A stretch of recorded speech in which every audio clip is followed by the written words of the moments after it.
Kalau ada yang bilang reforma agraria itu cuman sekedar sertifikasi tanah atau bagi-bagi tanah, itu kayaknya salah deh. Padahal reforma agraria itu tuh salah satu program yang cukup luas cakupannya dan juga melibatkan banyak elemen dari masyarakat gitu. Halo Sobat ATR BPN, ketemu lagi bersama saya Nanda Ifah Khairunisa dalam podcast Kementerian ATR BPN. Nah, di podcast kita kali ini, kita akan ngebahas salah satu isu yang sangat penting dan menjadi perhatian banyak orang masyarakat Indonesia maupun pemerintah kita, yaitu isu tentang reforma agraria. Isu ini kita nggak akan bahas sendiri, aku nggak bakal di sini sendiri, tapi akan ditemani oleh Ibu Mindasari. Halo Sobat. Halo Sobat ATR BPN. Ibu Mindasari ini adalah Kasubdit Penetapan Potensi Redistribusi Tanah ya Bu. Ya. Nah, dan juga Mas Windra. Halo, Sobat ATR BPN. Ya. Mas Windra ini adalah Kasubdit Pengembangan dan Diseminasi Model Akses Reforma Agraria. Mas, Bu, kalau misalnya kita mau ngomongin terkait reforma agraria ya, sebenarnya itu kan kayak salah satu bahasa yang mungkin masyarakat juga ada beberapa masyarakat yang awam sama kata-kata reforma agraria Ya, gitu. ya. Mungkin cuman para pegiatnya aja yang tahu tentang reforma agraria ya. Ya. Sebenarnya tuh reforma agraria itu apa sih, Bu? Pak Mas? Oke, dapat saya jelaskan ya Mbak Nanda dan Sobat ATR BPN. Jadi reforma agraria itu adalah penataan kembali struktur penguasaan, pemilikan, penggunaan dan pemanfaatan tanah agar lebih berkeadilan dan juga untuk peningkatan kesejahteraan masyarakat, di mana mempunyai dua instrumen. Yang pertama adalah penataan aset, yang kedua adalah penataan akses. Nah, dua instrumen ini adalah merupakan instrumen yang satu kesatuan yang tidak dapat dipisah-pisahkan. Jadi kalau bicara reforma agraria pasti penataan aset dan juga penataan akses. Nah, outcome-nya adalah untuk peningkatan kesejahteraan, gitu ya. Dan juga reforma agraria ini merupakan program strategis nasional yang sangat penting. Dan ini sesuai dengan yang diamanatkan dalam Undang-Undang Nomor 59 Tahun 2024 mengenai Rencana Pembangunan Jangka Panjang 2025 sampai dengan 2045 ya. Ya, outcome-nya sertifikat, tetapi dampaknya adalah bagaimana dengan sertifikat itu masyarakat dapat meningkatkan kesejahteraannya. Itu intinya seperti itu. Itu ya. Ya. Kalau dari Mas Windra sendiri, Mas? Ya, jadi simpelnya kalau kita pemerintah memiliki tugas gitu memberdayakan masyarakat, menggunakan memanfaatkan tanahnya supaya lebih produktif, Betul. berdaya guna, berhasil guna, akhirnya untuk sejahtera masyarakat gitu ya. Jadi itu yang kita harapkan dari reforma agraria, Mbak Nanda. Kalau berbicara mengenai fungsinya, seperti tadi Mbak Nanda tanyakan, tentu tidak terlepas dari dua hal tadi, dua instrumen tadi. Fungsi penataan aset adalah untuk memberikan kepastian hukum. Jadi masyarakat dari yang mempunyai tanah, dari yang tidak punya sertifikat, itu menjadi bersertifikat. Ya, tentu saja setelah penataan aset ini, fungsi yang kedua adalah penataan akses. Bagaimana ATR BPN beserta struktur organisasi atau perangkat daerahnya disertai juga dengan CSO itu dapat saling bahu-membahu bersinergi untuk membantu memberdayakan perekonomian masyarakat itu hasil dari penataan aset itu.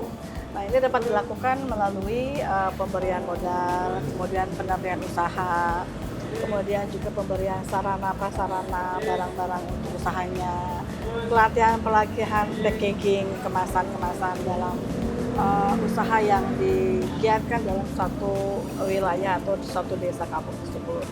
Kemudian manfaat atau fungsi yang ketiga adalah terkait dengan untuk penyelesaian konflik. Gitu. Konflik-konflik ini kita mengenal adanya LPRA atau lokasi prioritas reforma agraria. Nah, LPRA ini menyangkut dengan beberapa tipologi kewenangan dari beberapa instansi. Jadi kalau konflik dengan masyarakatnya itu di tanah masyarakat, di tanah transmigrasi, berarti itu adalah kewenangan Kementerian Transmigrasi. Itulah fungsi reforma agraria dalam penataan aset untuk kepastian hukum kepada masyarakat memberikan sertifikat, kemudian kepastian pemerataan ekonomi yang lebih berkeadilan dalam perataan akses dan penyelesaian konflik dan keadilan. Seperti itu. Ya.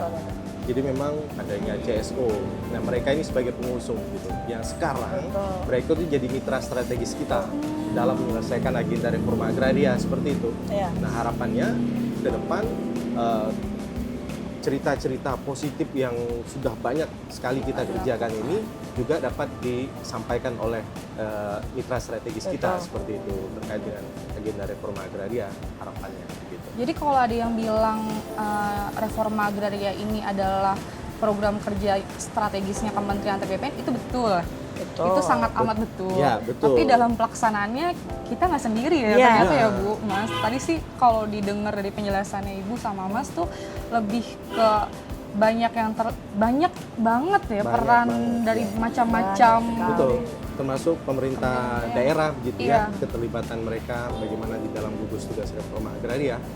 Ya, Ya. itu yang perlu kita memberikan pemahaman karena kita juga sangat-sangat bergantung kepada pemerintahan daerah dalam kaitan gugus tugas reforma agraria ini. Jadi kalau CSO datang ke kami atau BPN, jadi di Direktorat Penataan Agraria itu, khususnya di Direktorat Ladifrom, kami sangat membuka akses, ya, Pak Wija, Betul.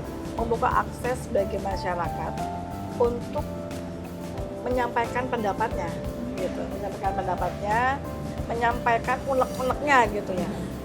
Kami membuka audiensi dengan CSO, di mana CSO ini membawa masyarakat, gitu. Seberapa penting sih gitu harus ada reforma agraria di Indonesia gitu? Kenapa program ini harus dijalankan dan juga kenapa reforma agraria ini tuh selalu jadi mention era presiden manapun gitu? Mungkin kalau Sobat ATR BPN pahami kalau tidak ada agenda reforma agraria begitu, jadi Mbak Nana struktur penguasaan pemilikan ini akan dikuasai oleh satu pihak gitu ya, menguasai dengan lahan yang luas gitu. Ya, Kalau benar. kita tidak atur struktur penguasaannya, makanya kita kenal adanya indeks Gini dan ketimpangan seperti itu. Nah, Ya. makanya agenda reforma agraria ini sangat penting. Jadi masyarakat yang penguasaan pemilikannya ini masih memang belum ada begitu atau kecil, nah itu yang kita berikan terkait dengan penguasaan pemilikannya. Itulah agenda reforma agraria ini. Ternyata tuh reforma agraria itu hadir untuk memberikan keadilan ke penguasaan tanah ya. Iya. Jadi penguasaan tanah di Indonesia tuh nggak cuman bertumpu di satu orang dengan Betul. kepemilikan luasan tanah tuh yang besar gitu. Tentunya tidak hanya penguasaan, Mbak Nanda. Iya. Kan penguasaan kita hanya menguasai Menguasai orang, aja, tapi ha. bagaimana memberikan kepastian kepemilikan kepada masyarakat gitu ya. Tentunya di sini bagian dari Sobat ADR BPN yang menonton pasti menjadi subjek ataupun orang yang mendapatkan program reforma agraria. Saya kira Sobat ATR mungkin tidak menyadari gitu ya. Sebenarnya mereka itu mungkin gitu ya mendapatkan program reforma agraria ini, cuma mereka nggak tahu Nah, kalau iya. ini merupakan program reforma RA. agraria. Itu sebenarnya. Terus kalau misalnya masyarakat tuh biar tahu kalau ternyata lokasi tempat yang dia tinggali selama ini termasuk dari program RA tuh gimana tuh? Nah, tentunya kita Kementerian ATR itu kan punya perwakilan di masing-masing kabupaten kota. Nah, inilah kepanjangan tangan kita karena kita vertikal dari kantor Kotanan biasanya akan mensosialisasikan program-program reforma agraria itu, misalnya kegiatan PTSL, redistribusi tanah, itu di mana titik-titik lokasinya dari Instagram kita, sosial media kita. Nah, ini fungsinya Sobat ATR BPN harus aware juga dengan sekeliling gitu ya, berita-berita, memantau IG-IG kementerian atau lembaga atau dinas yang memang sangat penting keberadaannya untuk Sobat ATR BPN juga seperti itu. Kalau secara teknis nih, kalau misalnya kita pengen tahu nih, gimana sih BPN tuh menetapkan satu wilayah tuh menjadi lokasi pelaksanaan dari RA gitu? Oke. Ada yang namanya TORA, Tanah Objek Reforma Agraria. Nah, TORA ini asalnya itu berasal dari 3 hal. Berasal dari kawasan hutan, kemudian juga non kawasan hutan, dan dari tanah-tanah hasil penyelesaian konflik agraria.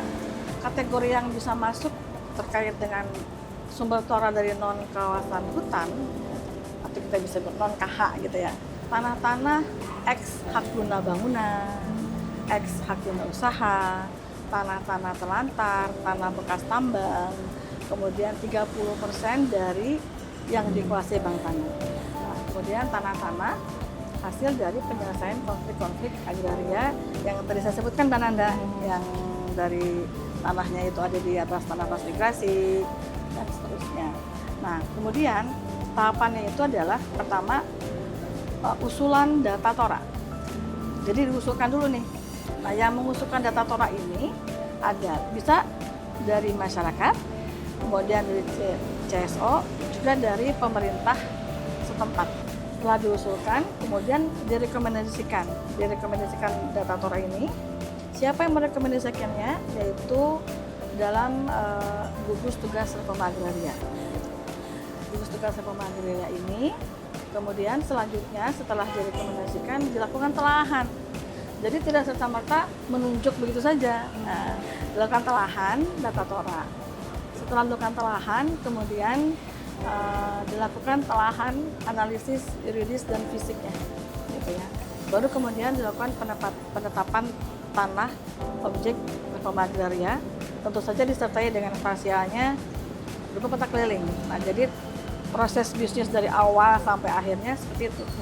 Nah, kalau sudah ditetapkan, berarti itulah yang akan di-SK-kan dalam SK objek tora, gitu ya, dan subjeknya untuk dilakukan pensertifikatan melalui redistribusi tanah. Kalau Ya. itu kan tadi kayaknya dari segi yang sangat amat teknis ya, Betul. prosedur yang emang harus dilalui ketika pengajuan atau Tanah objek penetapan reforma menjadi agraria. tora itu. Iya. Cuman tuh kalau misalnya dari perspektif masyarakat mungkin akan menanyakan gini, ketika dia tinggal di satu kawasan hutan, dia akan merasa kayak, oh ini saya tuh berhak nggak sih atas tanah ini gitu, yang saya tinggali gitu. Ya. Jadi seperti itu tadi, usulan data calon tora itu dapat dilakukan oleh masyarakat. Jadi misalnya masyarakat, sekelompok masyarakat gitu ya, itu dapat mengusulkan kepada gugus tugas reforma agraria. Jadi seperti tadi yang dijelaskan oleh Pak Windra, kepanjangan tangan kita di pusat itu ada kantor pertanahan, ya. Kalau tidak salah 486 ya kantor Iya, pertanahan, ada banyak. ya. Seluruh Indonesia, dan juga kantor wilayah. Masyarakat dapat datang langsung ke kantor pertanahan, kemudian memberikan keterangan selengkap mungkin, gitu ya. Kalau perlu bawalah apa yang ada di rumah mereka, misalnya surat garapan atau apa itu ya, apapun itu, kemudian nanti oleh kantor pertanahan akan diusulkan kepada gugus tugas reforma agraria. Jadi intinya simpelnya gini Mbak Nana, kalau masyarakat itu yang berada di dalam kawasan hutan ini kan banyak ya di Indonesia ya. Itu kan ada dua kewenangan kementerian, itu Kementerian Kehutanan begitu. Jadi simpelnya si masyarakat ini harus dapat pelepasan dari kawasan hutan dulu dari Kementerian Kehutanan atau ATR. Nah, setelah itu prosesnya di balik layar itu ya panjang. Setelah proses pelepasan kawasan hutan itu terbit dari Kementerian Kehutanan, nah barulah proses sertifikasi itu dapat kita lakukan. Untuk beberapa wilayah yang ada di Indonesia, masyarakatnya itu ada yang malah nggak mau tanahnya disertifikatin. Betul. Inilah menjadi tantangan di dalam agenda reforma agraria, khususnya bagaimana mensertifikatkan masyarakat hukum adat ini supaya mereka mau disertifikatkan. Nah, tentunya ada sisi positif dari pensertifikat tanahnya seperti itu. Yang pasti kan kita akan memberikan kepastian hukum seperti itu. Apalagi reforma agraria sekarang ada aksesnya begitu. Nah, nanti saya akan cerita bagaimana ada salah satu contoh di Bali misalnya masyarakat hukum adat itu diberikan hak pengelolaan, kemudian kita tindak lanjuti dengan penataan akses, kemudian mereka dapat akses untuk off-takernya. Nah, ini kan menarik begitu. Ini bisa menjadi contoh ataupun pola yang akan kita bisa informasikan kepada masyarakat adat yang lain supaya ayo kita terbuka untuk mensertifikatkan tanah. Negara tidak akan mengambil itu, negara memastikan kepastian hukum untuk masyarakat adat seperti itu, Mbak. Gimana sih caranya pemerintah itu memastikan bahwa reforma agraria itu bisa sampai kepada yang memang haknya gitu? Kita adakan sosialisasi dulu, penyuluhan kepada masyarakat bahwa Bapak Ibu, tanahnya ini sekarang sudah masuk dalam penlok atau penetapan lokasi untuk redistribusi tanah. Setelah dilakukan sosialisasi, kemudian dilakukan invent inden. Nah, inilah tahapan awal sebagai saringan utama, ya, tindakan preventif utama, di mana CNC atau clean and clear itu hadir gitu. Jadi di invent betul-betul, diidentifikasi betul-betul mana subjek yang berhak, mana objek yang berhak. Jadi itu sesuai dengan Perpres 62 Mbak Nanda, tahun 2023. Jadi tidak sembarangan itu semua orang dapat diberikan sertifikat redis, ya. Ya nanti Begitu. tiba-tiba kayak misal di satu kampung ada orang yang tadinya nggak tinggal di situ, Iya. kucul Ah, ngaku-ngaku itu nggak sebagai bisa. warga situ dapat, nggak, ternyata ada Betul. identifikasinya Iya. ya Bu. Setelah event Indian ini betul-betul diterapkan, dilaksanakan, kemudian naik pada tahap selanjutnya, yaitu dengan melakukan pengukuran dan pemetaan. Oleh siapa? Tentu oleh seksi survei dan pengukuran di kantor petana setempat. Jadi ada ketentuan dalam pasal 19 mengenai subjek-subjek reforma agraria. Subjek-subjek ini akan mendapatkan Ya, sertifikat tanah itu betul-betul masyarakat yang hadir di situ memang itu tanahnya sudah lama dikelola dengan benar-benar dan bukan masyarakat yang berada di luar lokasi itu, sehingga setelah dilakukan sidang itu penetapan subjek dan objek, kemudian diterbitkan SK-nya, terbitlah sertifikatnya. Sehingga jika melalui proses bisnis dari awal sampai akhir Pulau Kehila ini dilakukan secara benar, pertanyaan Mbak Nanda tadi dapat terjawab bahwa dapat betul-betul diserahkan pada yang berhak gitu. Penataan aset ini kan ada legalisasi aset tanah dan juga redistribusi tanah. Nah, kalau misalnya di legalisasi aset itu kan yang lagi kita gembar-gemborkan itu kan salah satunya adalah PTSL. betul. PTSL. Terus ada juga yang bilang PTSL ini emang RA gitu. Padahal RA ini kan redis. Itu gimana nih kita kasih kepemahaman ke masyarakat terkait persepsi yang ada di publik terkait hal ini? Jadi memang simpelnya begitu ya. Jadi proses sertifikasi seluruhnya yang dikeluarkan oleh ATR BPN itu bagian menjadi agenda reforma agraria. Kenapa? Karena di dalam aturan di Perpres 62 itu dia terdiri dari legalisasi aset, di mana aset sertifikasi jenis-jenis yang kita sertifikatkan itu menjadi legalisasi aset. Sedangkan redistribusi tanah ini yang memang khusus kita mendistribusikan itu yang biasanya untuk tanah-tanah pertanian tuh lebih ke arah sana. Nah ini menjadi agenda reforma agraria gitu. Jadi sobat ATR BPN nggak perlu bingung gitu ya, nggak perlu ini masuk reforma agraria nggak atau bukan gitu ya, PTSL ataupun redis gitu. Dua-duanya merupakan agenda reforma agraria yang itu dijamin oleh negara sertifikatnya seperti itu. Iya.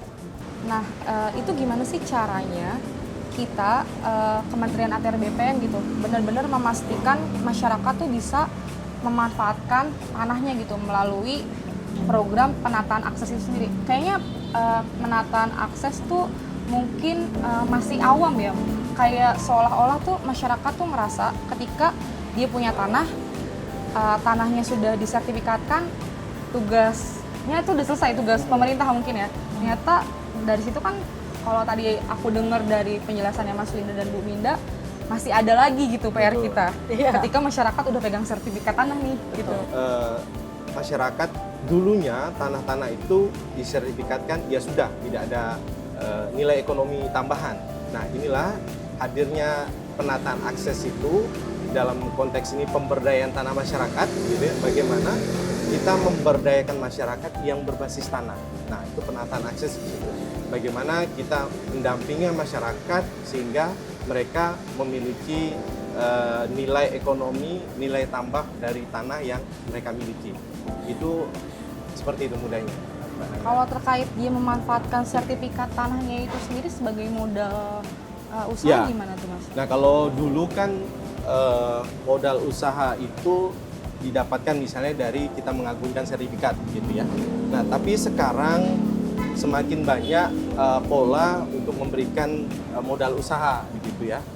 Nah, bisa yang menjadikan jaminan itu selain sertifikat kegiatan usahanya itu sendiri itu bisa, gitu ya. ya? Oh, bisa. Karena melihat dari kegiatan usaha itu berjalan itu bisa menjadi jaminan misalnya bagi pemberi modal untuk memberikan modalnya. Ini termasuk info yang baru sih. Jadi masyarakat tuh nggak harus menjaminkan sertifikatnya untuk mendapat modal. Ternyata kegiatan usahanya sudah berjalan itu bisa. Di NTB itu Ya. masyarakat sangat kompak. Ada berapa kolam Di Kota Mataram itu di ya. Kota Mataram, baby fish, Baby fish. Mbak Nanda. Baby fish. Baby fish. Mereka membentuk koperasi. Oh. Nah, dibantu oleh off-takernya dari salah satu PT ya. Sehingga dikasih modal. Kemudian kami ke sana mencicipi juga tuh baby fish-nya. Hasilnya. Ya, ada kemasannya gitu. Di dalam kemasannya itu ini adalah produk kerjasama dengan ATR BPN Entah Kota Mataram. Mataram. Ya. Dan itu saya tanya masyarakatnya ibu-ibunya itu ya. Ibu ini pengelola koperasi ya, Bu. Apakah ada peningkatan pendapatan? Dia bilang sangat membantu. Kita tidak mau pada saat telah diberikan sertifikat begitu asetnya tidak dimanfaatkan, kemudian akhirnya mereka tidak memiliki uang, merasa tanah itu tidak produktif, kemudian dijual gitu ya. Iya. Nah, ini yang kita tidak mau Jangan gitu kan. sampai. Tidak ada nilai untuk meningkatkan ekonomi mereka. Makanya hadirlah pemberdayaan tanah masyarakat atau penataan akses yang harapannya sertifikat diterbitkan, kemudian akses dihubungkan gitu, ketemu begitu kayak dua hal yang positif ini. Kemudian, nah harapannya mereka tidak menjual tanah-tanah itu, karena kalau sudah sekali dijual, dapatnya cuma sekali. Iya. Iya. Tapi kalau diusahakan, dimanfaatkan, bisa dapatnya Berkali-kali sepanjang lipat mereka menggunakan keuntungannya. manfaat. Seperti itu, Mbak. Kampung Reforma Agraria itu sebenarnya apa sih gitu? Suatu bentuk wujud nyata keberhasilan reforma agraria yang berada pada suatu kampung, di mana di sana itu sudah terlaksana satu tata aset, dua tata guna penggunaan tanah, kemudian yang ketiganya adalah penataan akses. Jadi kampung reforma agraria ini bukan sembarang kampung gitu ya. Yaitu Kampung bukan sembarang bukan, kampung. yaitu ada prosesnya Mbak Nanda. Ditetapkan melalui SK. Oleh siapa? Oleh Bupati loh. Oleh Bupati dan oleh Pak Wali Kota setempat. Nah, jika sudah seperti itu, ada syaratnya nih dikatakan kampung reforma agraria. Tadi itu 3. Merupakan tanahnya itu merupakan hasil dari pelaksanaan penataan aset. Kemudian tata penggunaan tanahnya itu harus ada set plan lah. Penggunaan itu buat apa? Di sini untuk pemukimannya, kemudian ada semacam set plan gitu ya. Jadi ditata tuh di mana fase-fasenya seperti itu. Sudah ada 192 SK Kampung Reforma Agraria di seluruh Di Indonesia. sini, oh itu udah berhasil Bu pelaksanaannya. Nah, Apa masih keberhasilan ini tergantung dari bagaimana si suatu kampung itu terbentuk sinergitasnya. Jika dia sinergitas antara ATR BPN dan stakeholder terkait, pemerintah setempat itu, kemudian dengan off-takernya itu bagus, maka itu banyak sekali contoh-contoh itu dapat berhasil, Pak. Betul-betul dapat meningkatkan indeks pendapatannya. Nah, ini Mbak Nana, kita cerita Kampung RA ini ada salah satu kampung di Pandeglang, itu namanya Desa Bandung. Ini kampung RA terbaik. di satu Indonesia? Betul, di satu Indonesia nih. Desa ini mendapatkan penghargaan dari Kementerian Dalam Negeri. Pada saat itu diserahkan langsung oleh Pak Mendagri, Pak Tito, ke Kepala Desa. Menjadi kampung reforma agraria terbaik di Indonesia. Nah, ini harapannya menjadi trigger bagi kampung-kampung atau desa yang lainnya untuk berbuat demikian. Makanya tadi saya awal itu sebagai laboratorium gitu ya. Bagaimana kalau dari kampung atau desa yang lain ingin melihat bagaimana contoh sukses pelaksanaan reforma agraria itu, ya ada di kampung. Jadi trigger ya? Nah, Ya, jadi trigger trigger ego seperti itu. gitu. Sebenarnya tuh Mas, apa sih yang bisa menjadi salah satu kriteria yang menyatakan kalau kampung RA ini ya sukses gitu yang tadi bilang ya. Apa aja komponen-komponen penilaiannya gitu? Yang jelas dengan adanya kampung RA ini sudah ada komitmen dari pemerintah daerah gitu ya, karena bupati yang menetapkan kampung RA ini. Ya. Nah, bagaimana tadi Bu Minda bilang sinergi Kita sih jelas. dari berbagai pihak gitu ya, terutama kepala desa yang ada di situ. Gitu ya. Kemudian kantor pertanahan. Nah, bagaimana mereka bergerak bersinergi begitu dapat menjalankan roda ekonomi di sana gitu ya, mulai dari kecil pastinya hingga dia berjalan secara sustain. Jadi itu kalau misalnya kita mau mensukseskan kampung reforma agraria ini untuk beberapa masyarakat mungkin ya di seluruh Indonesia, itu tuh dari kitanya sebagai masyarakat emang harus aware dulu ya. Betul. Untuk mau gitu, mau membangun rumah kita Betul, lah betul. ibaratnya yang menjadi tempat kita tinggal. Terus gimana kita juga membangun sinergi ke pemerintah Betul, daerahnya. BPN akan turun langsung ke sana dan mensupport kegiatan dari apa yang sudah dijalankan sama desa tersebut. Ini juga Mbak Nana, ke depan ini kan kita harus menyesuaikan dengan generasi yang sekarang, Gen Z gitu. Iya, Gen Z. Kita akan coba buatkan poin-poin titik-titik reforma agraria yang ada di Indonesia, Iya. lengkap dengan potensi gambar-gambar visualisasi Wih, yang menarik keren. Iya. buat Gen Z sekarang. Iya. Sekarang Keren kan sih, itu keren. posisinya di mana, pokoknya kalau itu Instagramable itu tetap Iya, dikejar kan gitu kan. Iya lagi. Nah, itu Tempat foto-foto ke hits. depannya kita akan buat Iya. seperti itu supaya reforma agraria itu tidak hanya dari generasi yang dahulu, tapi generasi sekarang itu memahami dan mengerti. Bisa reforma dinikmati agraria. seluruh kalangan Nah, gitu itu harapannya. dia Itu harapan tuh kita. kapan kita bisa tahu hal itu tuh? Kita Mas sudah Bu? memulai dengan mengidentifikasi 192 92. reforma agraria di Indonesia. Nah, Sebenarnya ada nggak sih reforma agraria di perkotaan gitu? kemarin saya baru dari Kabupaten Tangerang. Ini bisa kita sebut Jabodetabek ya. Ya, Nah, Jabodetabek Iya. Kabupaten Tangerang itu dia ada lokasi penataan akses yang meraih penghargaan 30 besar ya. oh, terus apa Nah, tuh Mas? Itu dia desa eduwisata. Jadi desa yang menggambarkan miniatur Indonesia. Jadi menarik. Menarik. Jadi saya ke sana itu dia ada pura, ada vihara, ada masjid, ada gereja. Ih, keren banget. Keren kan? Oh, keren. Jadi puranya itu udah kayak di Bali. Oh gitu, Heeh. nggak usah jauh-jauh ke Bali Nah, guys. desa ini Desa Sodong namanya, dia juara tingkat nasional menjadi desa terbaik di tingkat kabupaten, provinsi, sekarang berusaha di tingkat nasional. Nah, itu dia di wilayah perkotaan, Kabupaten Tangerang kan, dia termasuk di wilayah perkotaan yang ini yang akan kita dorong supaya dekat pada masyarakat ya. Yang selama ini mungkin di hutan-hutan atau di Iya, desa-desa begitu ya. Nah, yang dekat inilah yang nanti kita coba tonjolkan Iya. supaya generasi Gen Z ini bisa aware, bisa nyari Oh, ini ini loh loh. reforma Iya. agraria Yang kan penting, gitu. oh ini loh. Oh ini loh iya. gitu kan, apa yang sedang kita bicarakan seolah-olah kalau kita ngomong reforma agraria kok kayaknya Berat banget. Berat banget. Kayaknya buat obrolan buat orang-orang tua kan gitu ya. Iya. Padahal ini yang kita coba masuk ke generasi Z sekarang. Iya. Begitu.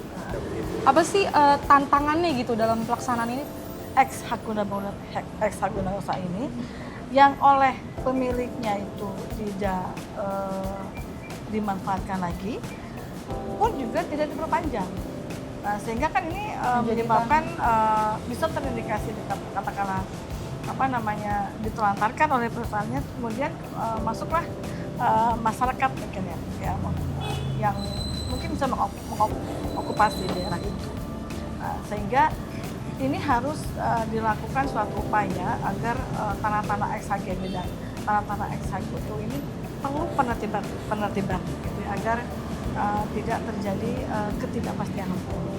Itu dari segi hukumnya. Nah, kalau dari segi yang lainnya, misalnya dari segi tata kelembagaan, bahwa koordinasi dan kolaborasi itu juga masih dipandang perlu effort untuk melaksanakannya gitu loh. Kami ini sebagai pelaksana di lapangan, kami mengimbau kepada sobat ATR ya.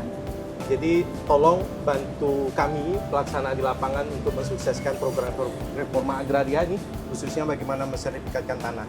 Simpel aja sobat ATR. tolong pada saat petugas akan melakukan pengukuran seperti itu ya, ini tolong dipastikan bahwa tanah-tanahnya itu letak-letak batasnya itu sudah ada. Jelas. Jangan lupa pasang patok ya. Iya, pasang patok seperti itu. Apalagi kalau daerahnya itu di hutan begitu ya, yang jauh, yang kita harus ke sana itu jauh sekali. Yang masih berhutan dan tidak kita bisa masukkan. Ini menjadi tantangan berat teman-teman daerah. Nah, sehingga kalau ini bisa kerjasama dengan masyarakat, ini bisa kita ini kan, saya kira pelaksanaan teman-teman di daerah akan berjalan lancar.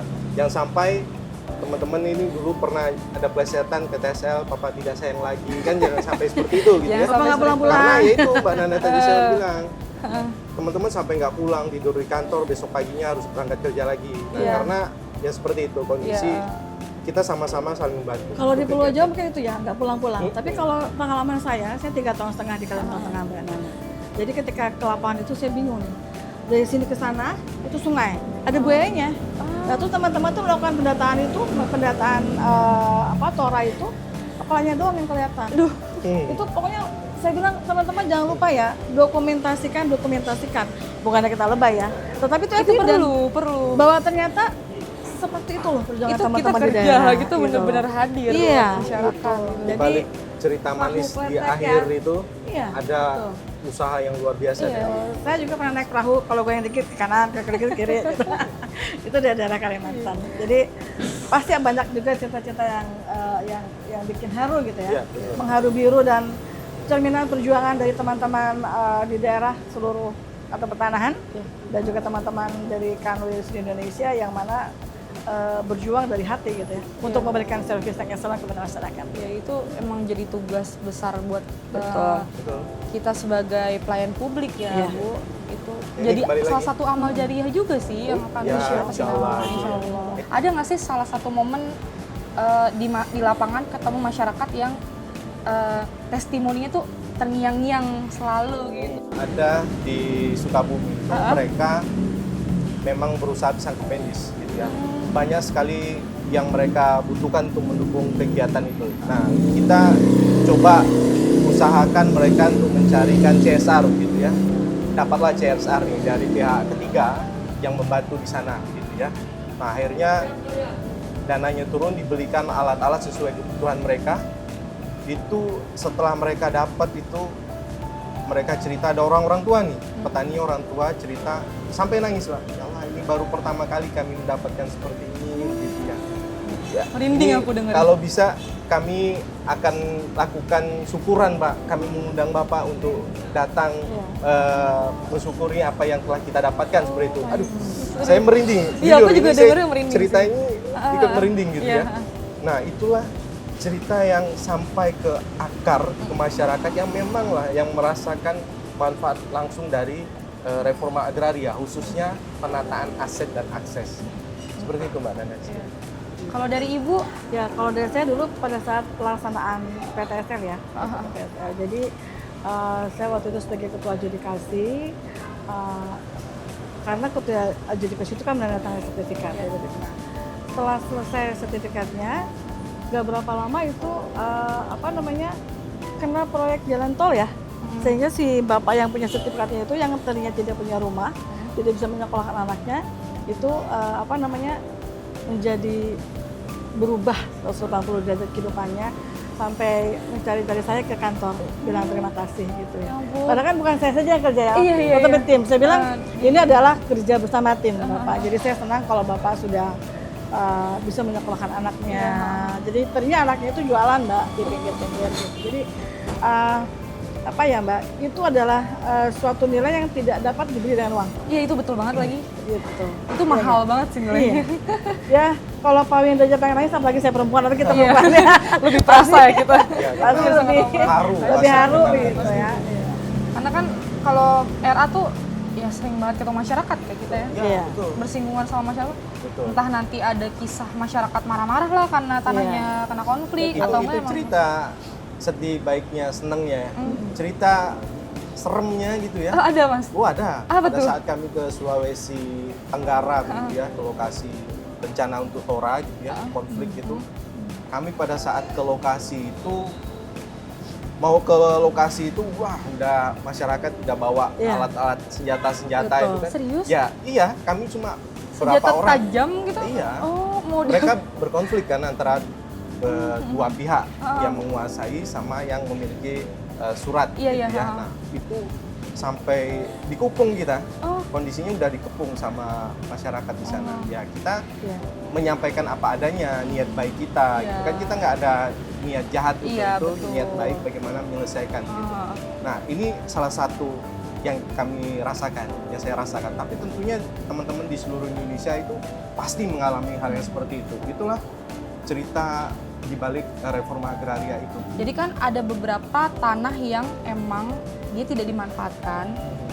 Jatuhnya tadi ex KGU ya, Iya. dan berpotensi menjadi tanah terlantar. Akhirnya kayaknya itu Tertibkan. dikembalikan ke negara. Tapi narasi yang berkembang di masyarakat adalah negara seolah-olah menguasai tanah gitu. Mhm. Semua kepemilikan tanah tuh semuanya negara yang emang menguasai gitu. Apakah benar negara itu emang pengen menguasai dan mengambil tanah masyarakat? Itulah kenapa reforma agraria itu hadir gitu. Bagaimana kita mengatur hubungan hukum antara orang gitu ya, dengan badan hukum supaya kembali lagi struktur penguasaan itu. Kita ini ATR hanya mengatur terkait dengan kepastian hukumnya saja, hubungan hukumnya saja begitu ya. Supaya tidak dianggap negara tidak hadir atau memberikan kepastian hukum hanya untuk segelintir perusahaan saja begitu ya. Padahal tidak, kita tidak mengambil, kita tidak menguasai, tapi bagaimana kita mendistribusikan, memberikan kepastian terkait dengan struktur penguasaan hukum dan penggunaan gitu. Jadi intinya udah dijelaskan ya sama Mas Windra, enggak, negara tuh sama sekali nggak menguasai tanah, sekali. tapi kita justru membantu tanah itu sebenar-benarnya adil gitu untuk Betul. masyarakat secara kepemilikan melalui reforma dari ini ya Bu. Oke, nah seperti di awal tadi saya sampaikan Mbak Nanda terkait dengan masyarakat hukum adat, ini ada cerita yang menginspirasi gitu ya, bagaimana masyarakat hukum adat di Bali, di desa adat Asaduren itu yang telah disertifikatkan hak pengelolaan oleh kita gitu untuk memberikan kepastian masyarakat hukum adat di sana. Kemudian mereka pada saat itu kepala desa nelpon saya nih, Pak, mau dong saya difasilitasi untuk bisa usaha kegiatan pisang KPD seperti ada yang di desa sebelah gitu ya, ada perusahaan KPD seperti itu. Mereka memohon untuk bisa difasilitasi begitu. Nah akhirnya kami coba menghubungkan dengan off-taker begitu. Nah ini pentingnya penataan akses gitu ya, Ya. off-taker sehingga mereka mau bekerja sama dan menandatangani PKS gitu ya. Nah sehingga mereka mendapatkan bantuan bibit, pisang kapendis, bantuan alat pertanian sampai terjadilah penanaman perdana pada saat bulan Februari di puasa pertama tuh, sebelum puasa pertama. Nah, alhamdulillah itu mereka mendapatkan penataan aset dan akses dari lokasi HPL masyarakat hukum adat pertama di Indonesia. Nah terakhir apa yang ingin Bu Minda sama Mas Windra sampaikan nggak cuma ke masyarakat, tapi ke seluruh pihak yang terlibat dalam pelaksanaan reforma agraria ini untuk bisa berperan aktif gitu. Karena kan sebenarnya reforma agraria ini bukan cuma tugasnya BPN gitu, pelimpahannya, tapi semua termasuk masyarakat, kita itu berkewajiban untuk mensukseskan program ini. Kalau kita melihat dari Perpres 62 bahwa keterlibatan pemerintah daerah, kementerian, lembaga, badan usaha ini sangat penting dalam menyukseskan reforma agraria, agenda reforma agraria. Karena memang kuncinya sinergi dan kolaborasi. Iya. Ini yang sangat penting. Itu nggak hanya cuma kata-kata ya Mas, Nah, sinergi itu dan dia. kolaborasi itu bukan cuma kata-kata. Bukan hanya sekedar kata-kata Bukan dan slogan. tidak hanya diucapkan, tapi bagaimana diimplementasikan dari tataran pusat sampai ke daerah, sampai kita nih gen-gen ya, mulai dari gen terdahulu sampai gen sekarang gitu ya, gen Z. Dan nah ini bagaimana bisa terlibat mensukseskan agenda reforma agraria gitu ya. Ya. Jadi kalau dari saya ingin mengajak Sobat ATR BPN, masyarakat luas, kemudian juga termasuk dengan stakeholder terkait ya, untuk memandang tanah itu bukan hanya sebagai suatu benda saja, tetapi bagaimana dengan keberadaan tanah itu dapat meningkatkan kesejahteraannya. Jadi saya menghimbau dijaga itu tanahnya, kemudian juga dibuat produktif seproduktif mungkin untuk meningkatkan kesejahteraan masyarakat. Kemudian juga kami mengajak nih ATR BPN ya kepada sobat ATR BPN untuk terlibat aktif, terlibat langsung dalam pelaksanaan reforma agraria secara keseluruhan. Kemudian juga kami mengajak mari jadikan reforma agraria sebagai suatu gerakan bersama gitu ya, sinergitas kolaborasi untuk mewujudkan keadilan, mewujudkan pemerataan ekonomi dan juga untuk meningkatkan kesejahteraan masyarakat. Mantap sekali. Nah, jadi intinya sebagai warga Indonesia yang baik dan juga ingin merasakan manfaat dari program pemerintah, ayo kita sukseskan reforma agraria bersama ya. Oke, cukup sekian pembahasan kita terkait reforma agraria hari ini. Mungkin kita bisa ketemu di episode-episode selanjutnya untuk membahas hal lain ya di luar dari topik pembicaraan kita kali ini. Jadi jangan lupa saksiin terus podcast Kementerian ATR BPN. Aku Nanda, ini Ibu. Saya dengan Minda. Saya Windra. Kami pamit undur diri. Dadah.